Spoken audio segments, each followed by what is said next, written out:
మానవ సంబంధాలు ఆర్థిక సంబంధాలే అని కార్ల్ మార్క్స్ చెప్పిన విషయాలను రుజువు చేస్తూ ప్రపంచంలో అనేక నేరాలకు కారణం డబ్బులు, ఆస్తులే అవుతున్నాయి. రక్త సంబంధం కూడా నోట్ల కట్టల ముందు వెలవెలబోతోంది.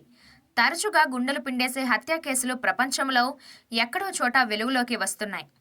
అప్పట్లో అమెరికాకు చెందిన ఒక సంపన్న మహిళ షీలా వాన్ వైస్మార్క్ బాలీలో హత్య జరగడంతో సంచలనం సృష్టించింది. అది కూడా ఆమె సొంత కూతురు ఆమె ప్రియుడితో కలిసి హత్య చేసింది. ఈ కేసులో 28 ఏళ్ల హీతర్మాకు 26 ఏళ్లు జైలు శిక్ష పడింది. వివరాల్లోకి వెళ్తే అమెరికాలో నివాసం ఉంటున్న 28 ఏళ్ల హీతర్మాక్ తన ప్రేమికుడితో కలిసి తన తల్లిని హత్య చేసి ఆపై ఆ మృతదేహాన్ని సూట్ కేసులో పెట్టింది. ఇలా తల్లిని హత్య చేసినప్పుడు కూతురు మాక్ వయసు 18 సంవత్సరాలు మాత్రమే. అంతేకాదు అప్పుడు ఆమె గర్భవతి అని దర్యాప్తులో తేలింది. మాక్ తన ప్రేమికుడు టామీ స్కేఫర్తో కలిసి $1.5 మిలియన్ అంటే మన దేశ కరెన్సీలో 12,46,88,475 రూపాయల ట్రస్ట్ ఫండ్ కోసం తన తల్లిని చంపింది.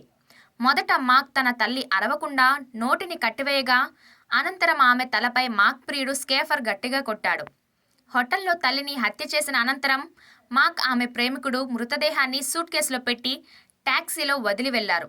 సూట్ కేసులో మృతదేహం అవశేషాలను పోలీసులు గుర్తించారు.